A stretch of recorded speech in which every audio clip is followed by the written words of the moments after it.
Assalamualaikum warahmatullahi wabarakatuh. Selamat pagi, siang, sore, malam, sobat sosial yang ada di rumah. Kita kembali lagi di tahun 2026 ini. Selamat tahun baru 2026 dan juga selamat berpuasa untuk sobat sosial yang ada di rumah. Nah, sobat sosial, ternyata banyak sekali orang yang ingin mengabdi. Tapi tidak semua orang ini tahu bagaimana caranya melayani dengan tepat. Dalam episode pertama Ngobras UPTD PPKS kali ini, kita akan menyelami perjalanan seorang pekerja sosial masyarakat dari mengikuti pelatihan dasar, terjun langsung ke masyarakat, hingga sekarang akhirnya menjadi P3K di Kementerian Sosial. Kita akan bahas bagaimana pelatihan benar-benar membentuk bagaimana cara beliau bekerja, berpikir, dan juga melayani. Kita bertemu dengan narasumber kita yang luar biasa, ada Pak Abin Rosadi. Selamat datang Pak di UPTD PPKS kembali ya. Tempat ini. Sering sekali ke sini. Alhamdulillah, terima kasih sudah menyempatkan waktunya. Pak Abin Rosadi ini sobat sosial merupakan pekerja sosial masyarakat di Kelurahan Sekeloa, Kecamatan Coblong sejak 2016 dan alhamdulillah sekarang sudah menjadi P3K juga ya Pak. Betul. Di Kementerian Sosial. Jadi yang memang sudah bekerja bersama masyarakat sekarang. Betul. Begitu ya Pak. Nah, kita akan membahas suatu topik yang cukup menarik karena mungkin sekarang kiprah masyarakat di membantu sesama masyarakat juga cukup hype gitu ya sekarang ya, cukup terkenal gitu Pak. Boleh diceritakan dulu nggak sih Pak, pekerja sosial masyarakat itu apa sih? Ngapain sih mereka itu? Gitu. Boleh nggak dijelasin sama sobat sosial di rumah? Boleh. Ya oke. Terima kasih Teh Rizka ya. Juga terima kasih untuk UPTD PPKS di Dinas Sosial Provinsi Jawa Barat. Assalamualaikum warahmatullahi wabarakatuh. Mungkin perkenalkan saya Abin Rosadi. Betul seperti Teteh sampaikan, pekerja sosial masyarakat di Kelurahan Sekeloa, Kecamatan Coblong, Kota Bandung. Kenapa selalu saya tekankan Kelurahan Sekeloa? Tadi betul ya Teh ya. Berkat pelatihan di sini, pelatihan dasar, kita tahu konsep dasar PSM apa, pekerja sosial masyarakat. Dasar hukumnya apa, ruang lingkupnya apa. Ya tadi, kadang-kadang saya salutnya dengan kebanyakan teman-teman PSM di semua Jawa Barat lah, di Provinsi Jawa Barat itu sudah aktif melakukan kegiatan penanganan permasalahan sosial.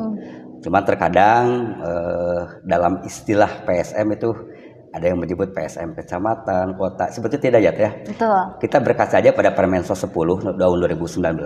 Siapa sih PSM? PSM itu ada di desa, kelurahan atau nama lain. Betul. Jadi kalau kita berbicara PSM, pekerja sosial masyarakat, itu akan identik. PSM kelurahan A, PSM desa A. Betul. Itu kan.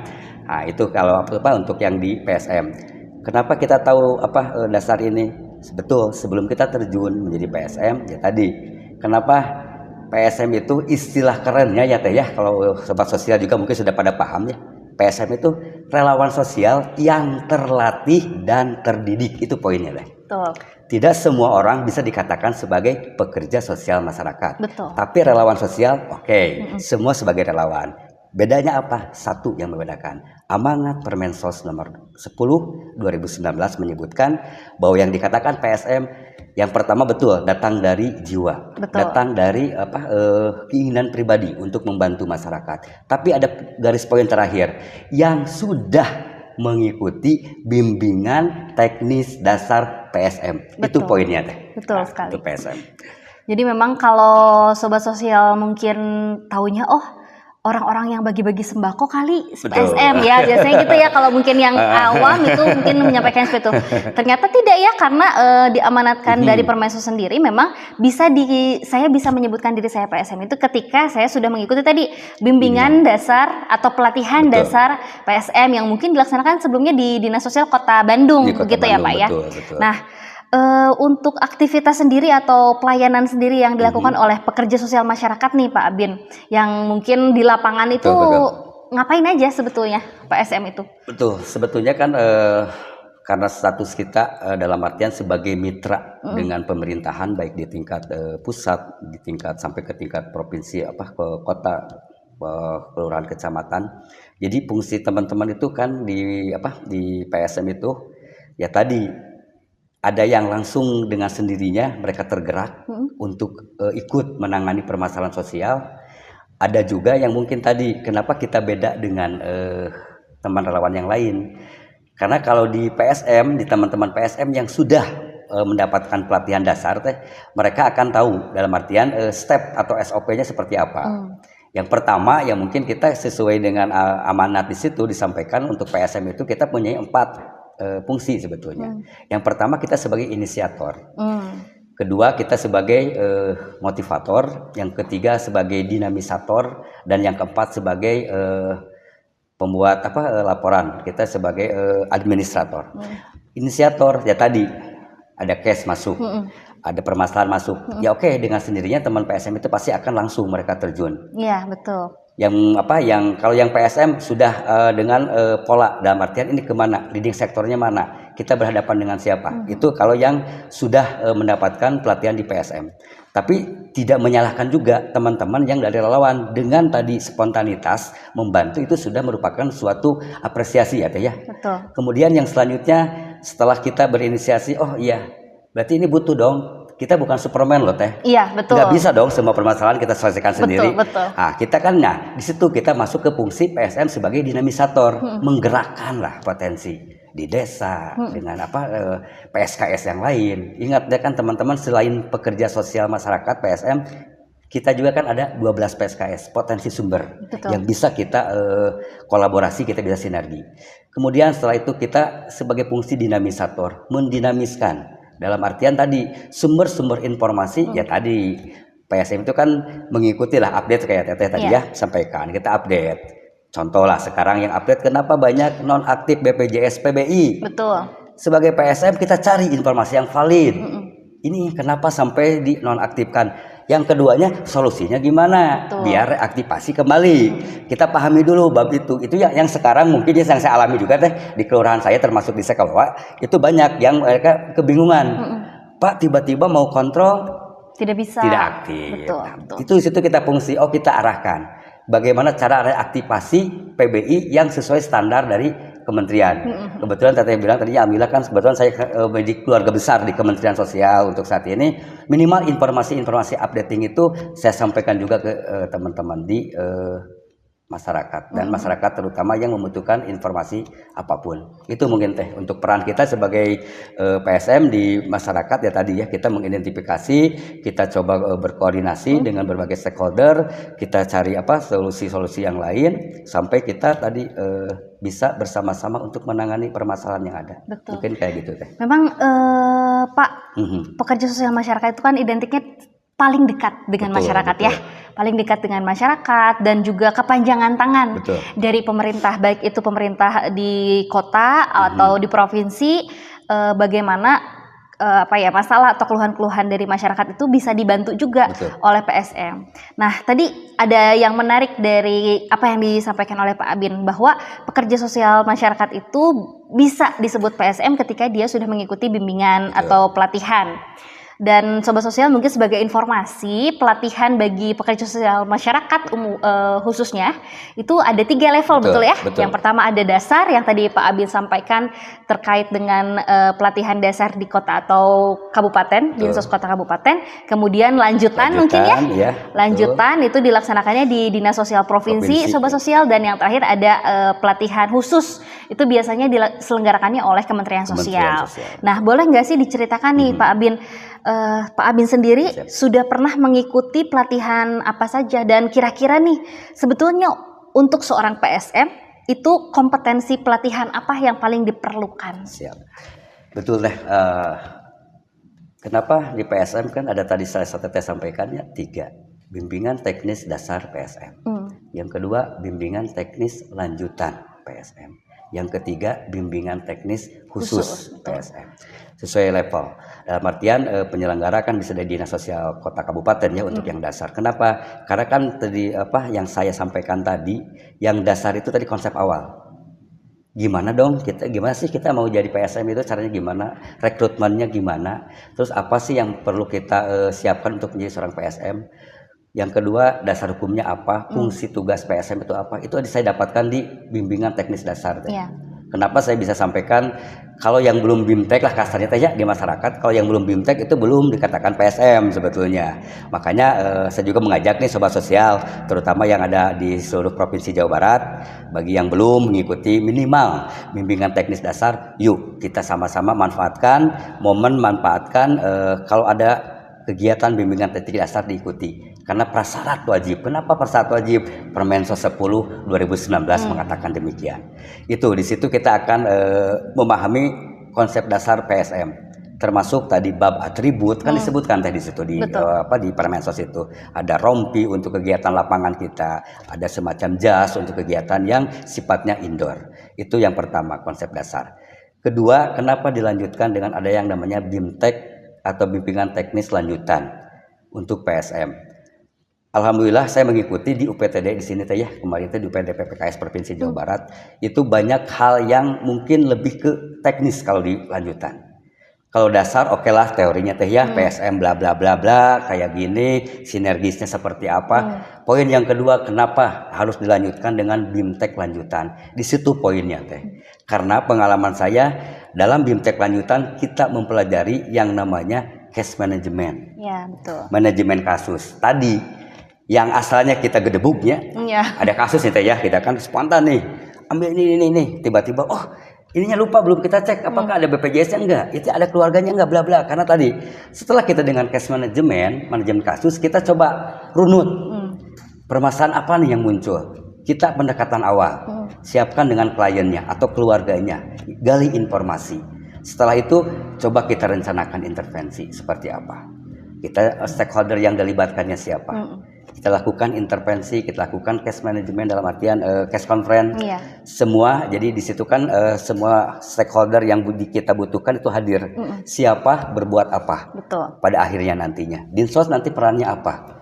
Dinkes perannya apa? Satpol PP misalkan perannya apa? Nanti kita di case conference. Setelah itu kita rencanakan intervensinya gimana? Ini kemana dulu nih tahapnya? Kalau masalah kesehatan cek dulu dong BPJS-nya aktif enggak kayak tadi. Belum aktif, yuk kita cari solusi untuk mengaktifkan jaminan kesehatannya. Setelah itu laksanakan hasil intervensi, implementasinya apa. Selanjutnya tetap kita ada monitoring, evaluasi. Ini berjalan tidak sampai titik akhirnya mungkin kita ke terminasi ya teh, pengakhiran kasus. Nah poin-poin seperti itu saya dapatkan tadi bimbingan lanjutan. Waktu di dinas di sini di Provinsi Jawa Baratnya di tempat ini saya masih ingat ya, di tempat ini alhamdulillah itu yang diterapkan. Di samping itu juga dalam reporting, pembuatan kita laporan. Karena tadi di konsep dasar ada salah satu fungsi kita PSM sebagai administrator yang membuat pelaporan.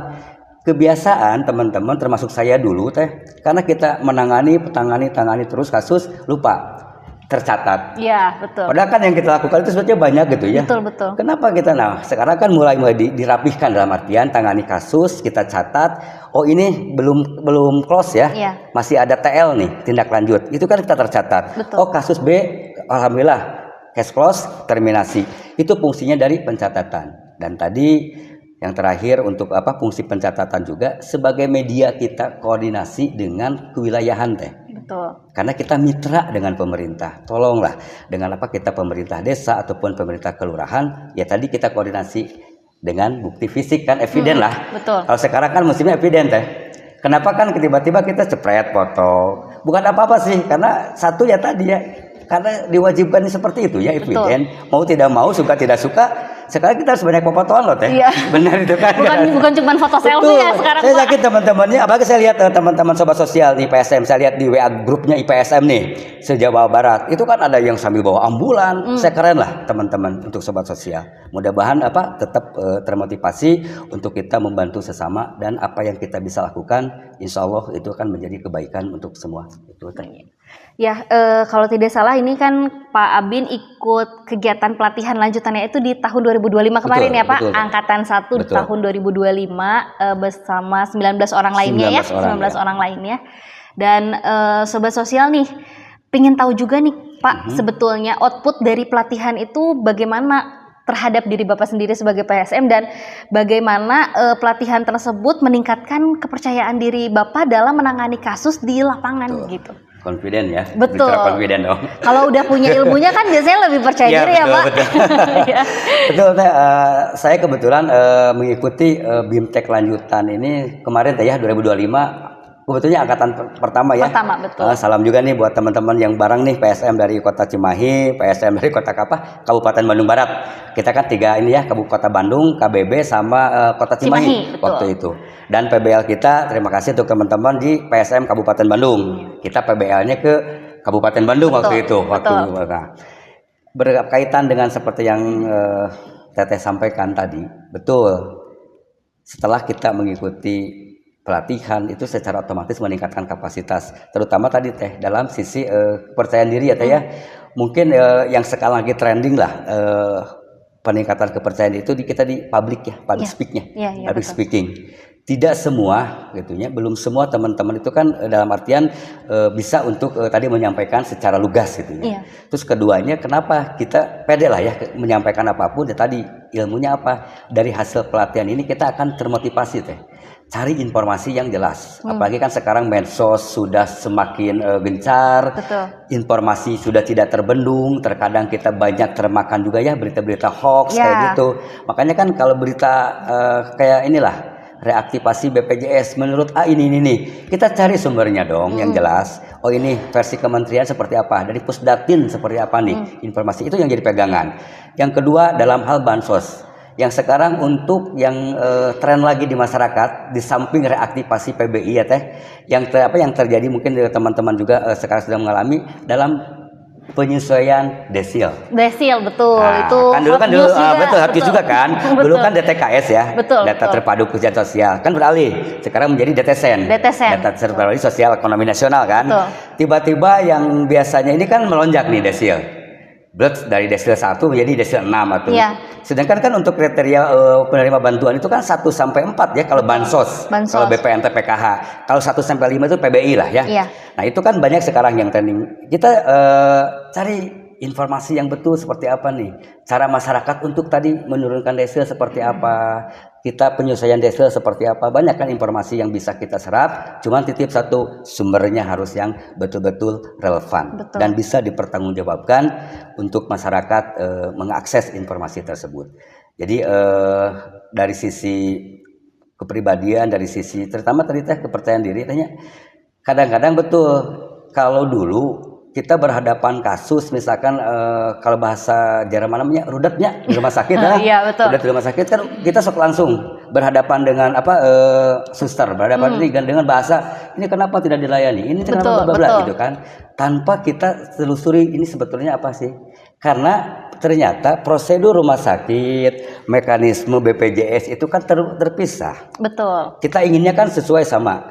Ini kan menurut versi BPJS seperti ini. Tetapi di rumah sakit ada SOP, aturan-aturan yang mereka pegang kan. Tidak ada korelasi dengan BPJS. BPJS tadi hanya membangkang peran. Nah, informasi-informasi ini supaya meminimalisir miskomunikasi dalam penanganan pemerlu kesejahteraan sosial ya tadi. Kita banyak dengan literasi lah. Banyak sumber-sumber kita baca. SPM, standar minimal puskesmas, standar minimal rumah sakit seperti apa, BPJS seperti apa nih, kebijakannya seperti apa. Jadi banyak-banyaklah kita berliterasi, itu bisa untuk menambah kepercayaan diri kita, terutama dalam hal materi-materi dasar yang perlu kita butuhkan dalam penanganan di masyarakat. Betul, jadi Sobat Sosial jangan sampai ketika sudah diberikan kesempatan untuk mengikuti pelatihan, baik dasar maupun lanjutan, stop saja di situ ya Pak. Karena memang itu mungkin pengetahuan dan keterampilannya saja. Tapi ketika kita berjibaku kembali dengan masyarakat, tentu kita sendiri harus terus-terusan meningkatkan kompetensi literasi tadi yang Bapak sampaikan, literasi informasi, kemudian mungkin menjalin relasi yang tadi Pak Bin sampaikan, karena memang masyarakat itu permasalahannya semakin hari semakin beragam. Kompleks lah. Semakin kompleks, semakin beragam. Sementara mungkin kemampuan kita terbatas. Kalau kita tidak upgrading diri, tentu kita bagaimana mau membantu masyarakat, begitu ya Pak ya. Nah, ini yang biasanya ditunggu-tunggu sama Sobat Sosial. Boleh nggak diceritain sama Pak Abin nih pengalaman penanganan kasus yang cukup menarik Ya. yang mungkin ini waduh berkesan sekali nih untuk saya gitu. Boleh diceritakan untuk sobat sosial di rumah? Oke deh. Mungkin sobat sosial juga ya yang ada di Jawa Barat, saya yakin lah punya lebih ya pengalamannya mungkin lebih senior lah, lebih dalam artian mereka lebih duluan ya terjun ke penanganan kesejahteraan sosial. Satu hal yang menarik teh kalau untuk penanganan dari sekian case atau sekian kasus yang pernah saya tangani gitu kan, ini yang terbaru aja teh yang sekarang mungkinnya masih dalam artian case ini hampir menuju terminasi ya, tapi masih bergulir masih ya? bergulir. Jadi case-nya begini teh yang saya tangani. Ini terkait dengan klien anak ya teh. Kebetulan kalau dikategorikanlah anak tersebut disebut AMPK ya teh. Anak yang memerlukan perlindungan khusus. Betul. Case-nya kita dapat dari mana? Dari masyarakat dong. Ya. Karena teteh bilang kan kita yang terdekat dengan masyarakat. Betul. Di salah satu kelurahan teh ya di kecamatan saya. Itu saya menerima bukan laporan ya, ngobrol lah dengan kader. Begitu kita sedang kegiatan gitu kan, kebetulan ngobrol, Pak, di RW saya ada case-nya apa Bu? Ini cina anak karena dia punya keahlian khusus. Agak bingung ya teh. Keahlian khusus apa? Satu, bisa ngebongkar kotak amal masjid tanpa merusak. Bisa membongkar tanpa merusak. Bingung. Oh iya, itu keahlian juga. Itu kan? Saya bingung juga. Oke. Terus kalau yang dengan warung-warung kecil udah banyak lah. Ini siapa yang yang menjadi tanggung jawabnya? Ternyata yang bertanggung jawab untuk tadi mengganti lah istilahnya itu kakek neneknya. Oh, tinggalnya bersama kakek nenek, tidak dengan orang tua. Betul. Teh, ini agak menarik juga nih. Malahan Pak yang agak terbaru nih, yang terbaru banget, update banget gitu kan, karena dekat dia tinggal itu dekat dengan semacam komplek ya di daerah Dabo itu, semacam komplek itu kan dekat. Itu yang terbaru, dia hampir ngebongkar mobil deh. Waduh. Itu kan lebih-lebihnya kan keren banget gitu ya. Betul. Keren banget. Ini menarik. Oke lah, Bu, kapan kita bisa ke keluarga ya? Kita pendekatan awal. Oke Pak, istilahnya dijanjikan ya hari apalah kita datang ke sana. Kita ngobrol dulu dong, sowan lah ya. Kenapa kita dengan kader kewilayahan kan yang ngebuka jalan. Kalau tiba-tiba saya datang kan mungkin ada pertanyaan nih. Ini siapa gitu ya Pak ya? Mau ngapain gitu ya Pak? Oke, kita didampingi dulu. Kita pendekatan awal. Kita cari ininya. Kenapa bisa terjadi seperti itu? Kondisi keluarga. Oke lah, singkat cerita diceritakan Pak ini ditinggal ibunya meninggal.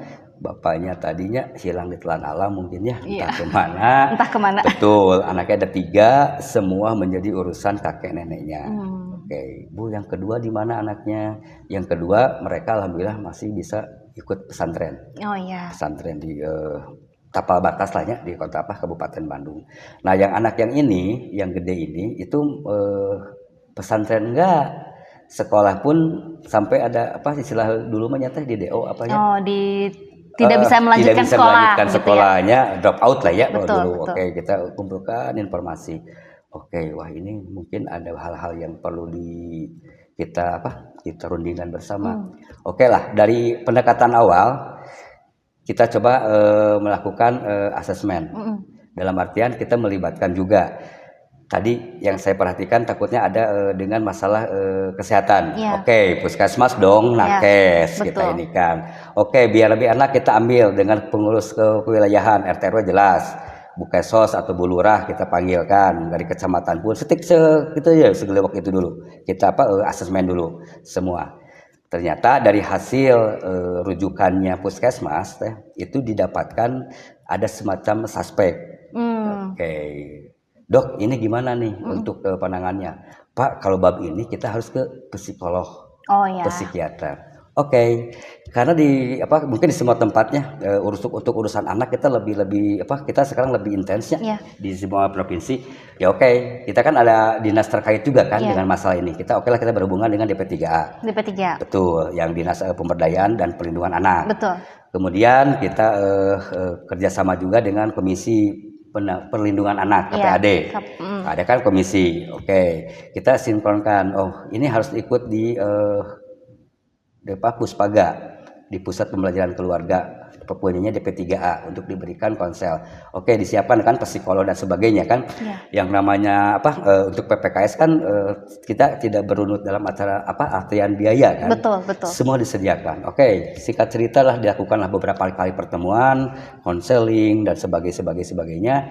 Ternyata ada poin kita di case conference itu hasil dari asesmen itu kita kan diadakan itu case conference ya. Betul. DP3A menyampaikan ini loh Pak hasilnya dari Dinkes di kesehatan ini loh hasilnya, kewilayahan pun sama ini. Nah di situ diputuskan ini perlu dukungan semua pihak, Pak RT, Bu RW untuk tadi memberikan sosialisasi dan edukasi dengan warga teh, karena kan puntennya dalam masyarakat itu dianggap anak kesehatan troublemaker lah. Iya, bangor lah gitu ya Pak, bahasa kerennya mah. Mun aya si eta geus ieu moal aman ya kan betul, gitunya. Betul. Nah, kita minta proteksi dalam artian edukasi dari RT RW. Kelurahan tadi sama babnya tadi kelurahan nanti apa yang bisa dilakukan oleh kelurahan. Kelurahan tadi perbantuan katanya Pak ini kayaknya perlu emang perbantuan yang darurat ya, dalam artian perbantuan nutrisi. Bangga itu urusan kelurahan kan ada yang darurat ya, kedaruratan itu kerjasama dengan kecamatan. Oke, Puspaga dan sebagainya tadi menurunkan psikolog dan psikiater anak untuk konseling tadi betul. Dan yang dari KPAD Komisi Perlindungan Anak itu fokus pada hak pemenuhan anak. Jadi semua sudah kita perannya ya. KPAD di sini, Puspaga di sini, Dinsos juga di sini karena tadi ada bab-bab perlu penanganan secara PPKS kita dengan Dinsos juga semua stakeholder. Setelah itu berjalan kita lakukan sesuai rencana intervensi. Selesai masa konseling, oke kita ngeriung lagi nih. Ternyata dari psikolog ini salah satu solusi selain tadi medis tetap dilanjutkan karena ada rujukan dari puskesmas untuk dilanjut ke rumah sakit jiwa, jadi harus bawa ke psikolog jiwa. Itu kita lakukan. Yang kedua ini tetap anak ini tidak bisa diam di tempat ini untuk sementara waktu ini harus agak di bukan diisolasi dinetralisir lah, dijauhkan dari lingkungan yang ada. Oke, konsultasi dong dengan Dinas Sosial Kota Bandung karena kita ini perlu nih, makanya tadi ya butuh jaring, sinergi dan kolaborasi. Dinsos Kota Bandung ternyata kan untuk Dinsos Kota Bandung kita belum punya panti loh teh. Iya betul. Sama kan karena untuk urusan panti itu kan katanya Kang di provinsi. Betul, kewenangannya ada kewenangan di provinsi kan. Kalau luar panti itu kewenangan kami. Betul. Dinas Sosial Kota, ilmu kan? Iya. Oh iya berarti dalam urusan panti Dinas Sosial Provinsi. Betul. Saya keingetan yang waktu hasil pelatihan. Ini kan PPKS ada di Dinas Sosial Provinsi. Kenapa tidak kita coba komunikasi dengan provinsi? Datanglah ke provinsi kan ibaratnya, ternyata untuk penanganan anak ini ada yang namanya PPS GBR diarahkannya yang di Maribaya. Di Lembang kan. Betul. Oke, setelah dapat informasi didampingi dengan teman-teman KPAD, relawan dan sebagainya, kita coba datangin ke sana ke Maribaya. Dan kebetulan diterima oleh Bu KUPT kalau tidak salah, Bu Sandra kalau tidak salah. Bu Santi ya betul. Bu Santi ya? Ya, betul. Bu Santi pokoknya. Nah, itu ketemu, oke. Karena di sini betul Pak bisa dilayani ya untuk layanan klien ini. Cuman karena kita masuknya di tengah-tengah masa pembelajaran, kata Bu KUPT, aduh kayaknya di sini kan sudah terstruktur nih. Iya, betul. Belum bisa di sini. Bingung lagi kan kita. Nah, Bu, solusinya apa? Ada Kang yang satu PPS GBR tapi agak jauh, dia nyoba komunikasi yang di Ciganjeng deh. Ya, Satuan Pelayanan Ciganjeng. Ciganjeng kan, Bu itu di mana? Saya kan gitu. Itu Pak Ciganjeng, cenah Pangandaran. Oke lah, jadi clear lah ya kalau Pangandaran kan gitunya. Karena kan kita kalau relawan sosial itu kan jarang piknik ya teh. Jarang piknik kan kita. Begitu ada kita mendengar kata Pangandaran, walaupun dalam konteks tadi kita mengantarkan klien, tapi dinikmati gitunya. Oke, di situ kita mulai kembali lagi istilahnya berunding lagi. DP3A, KPAD dan kecamatan. Ya karena kelurahan kan otomatis dengan kecamatan karena kita akan berkoordinasi dengan tingkat kota, urusannya dengan provinsi ya. Betul. Sesuai tadi ya terap gitu kan lebih enak. Oke, dari KPAD, dari DP3A. Oke, armada aman Mang. Armada plus bensin plus tol kali itu aman. Oke. Kecamatan kita support Kang untuk bab akomodasi, permakanan, bla-bla-blanya untuk teman-teman udah clear dah semua. Terus kita coba lagi komunikasi dengan Bu Santi kan, Bu ini udah bisa mangga Kang, udah bisa masuk. Pergilah kita ke Ciganjeng kan, tetap di sana. Betul, di sana kan saya kan anak-anak sebaya teh. Iya, Sebaya betul. betulnya. Terus keduanya kan ada beberapa peningkatan vokasi di situ ya saya lihat. Betul, iya. Vokasional kan di Betul. situ ada beberapa pelatihan kan, ada otomotif, barista, Iya. barber. Barber, Ya. iya. Ini anak Sigana hasil dengan Peksos ngobrol di situ ya. Kalau tidak saya dengan Kang Fajar lah saya. Dengan Kang Fajar yang di Ciganjang. Pak ya kiki, oh iya masih Sigana urusannya dengan tadi bongkar-bongkar mesinnya. Otomotif Karena dia punya basic tadi ya tehnya Ya. bebongkaran kan dalam tanda kutipnya udah bisa bebongkaran. Oke lah di sana diberikan pelajaran singkat waktu 2 bulan lah proses tadi untuk pelayanan rehabilitasi karena tadi menjelang tahun baru. Betul. Kan semua klien kalau menjelang tahun baru itu mereka dikembalikan dulu. Iya, betul. Nah, dari arahan dari Peksos, berarti kan kita diberikan anak itu untuk pelatihan di otomotif ya, betul. ya kecil-kecilan lah. Dia membersihin karburator, bersihin motor lah kayak gitu. Singkat cerita 60 hari 2 bulan karena tadi di akhir tahun harus ada proses tadi ya kata Kang Fajar itu proses untuk tadi pengembalian dulu ke keluarga. Ya. Oke, kita jemput seperti biasa karena sudah terbiasa tadi dengan pola pengantaran, penjemputan pun dengan pola yang sama untuk di wilayah. Alhamdulillah karena sinergitasnya kan masih terjalin. Cerita-cerita dibawalah. Nah ini kan menunggu teh. Nah, sambil kita menyerahkan ke orang tua, ke nenek kakeknya itu, didampingi semua stakeholder yang tadi saya sampaikan, itu diberikan amanat tentunya ini sampai nanti masuk kembali karena ada lanjutan. Ini tolong semuanya berperan ya, menjaga dan sebagainya gini.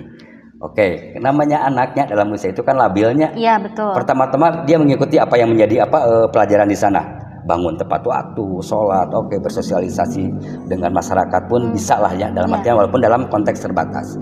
Ternyata masih adanya hal-hal seperti itu muncul, bingung lah keluarga. Sedangkan dari sana kan belum ada, ini belum ada jadwal Pak Bin.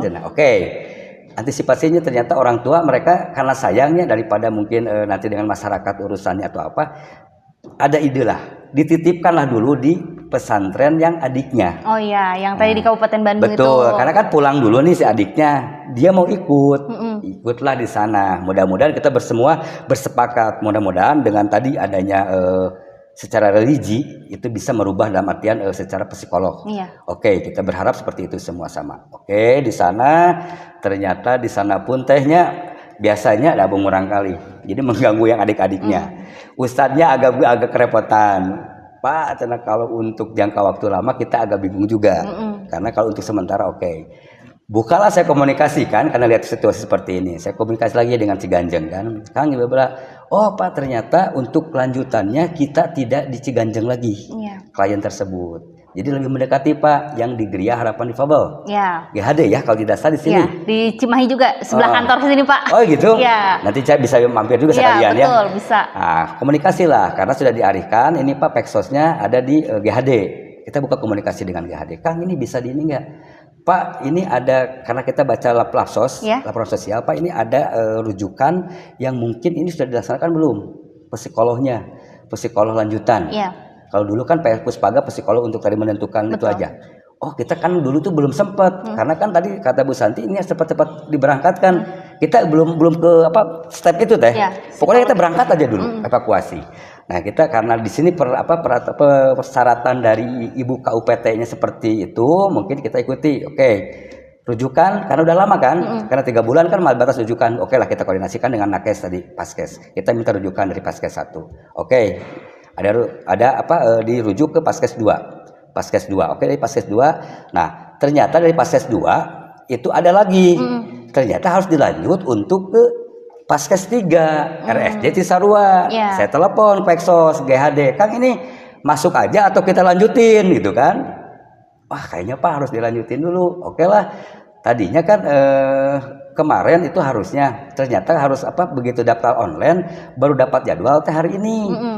Jadi sebetulnya penjadwalan saya itu hari ini tuh mendampingi klien ke RSJ Cisarua, tapi karena kan banyak relawan yang lain teman-teman yang lain ya kemungkinan saya sudah sampaikan ini untuk tadi ini aja tidak akan rawat inap, ini rawat jalan saja. Nanti hasil rekomendasi seperti apa setelah keluar mungkin secepatnya kita bisa sampaikan ke GHD.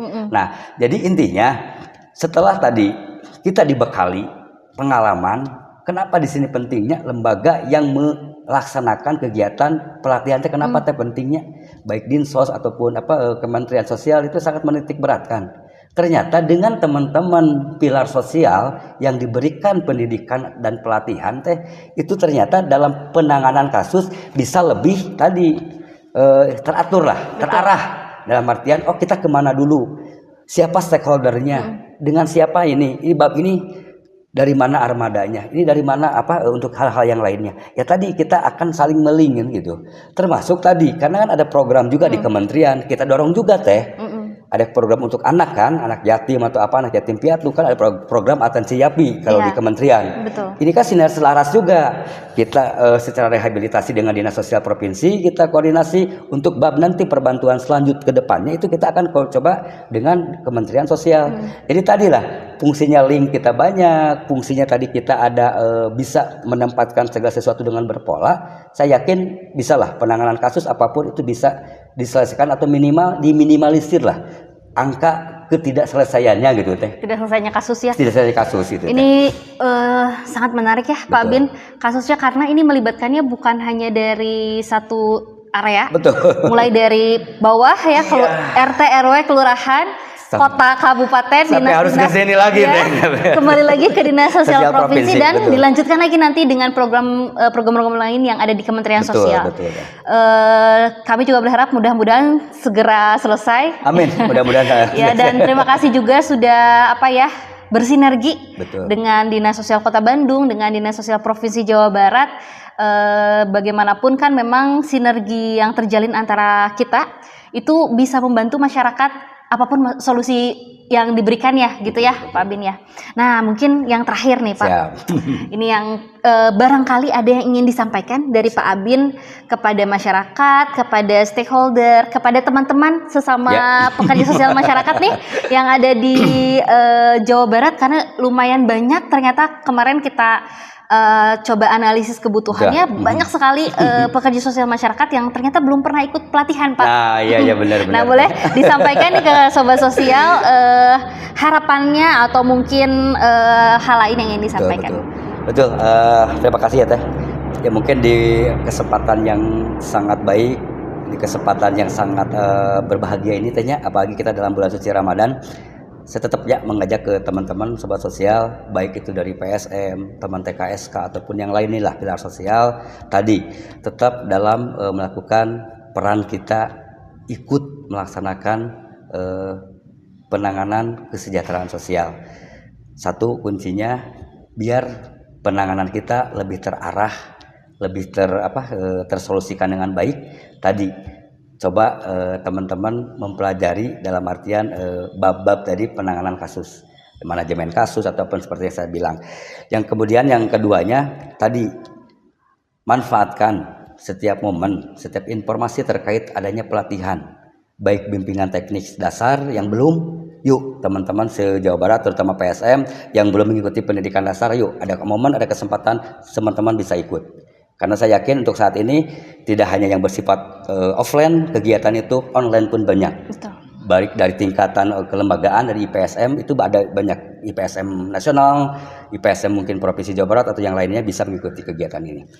Kemudian yang selanjutnya saya berharap juga Teh ke leading sektor ya, stakeholder lah istilahnya. Ini kegiatan-kegiatan seperti ini mungkin bisa lebih sering kembali lah. Kegiatan pelatihan untuk teman-teman pilar sosial ya, terutama mungkin bukan karena saya alumni ya, emang saya alumni ya UPTD PPKS di sini kan, karena bimbingan teknis lanjutan itu kan saya dengan Dinas Sosial Provinsi Jawa Barat. Poinnya dengan mengikuti kegiatan bimbingan lanjutan kita bisa lebih memahami kasus, penanganan seperti apa, solusinya bagaimana.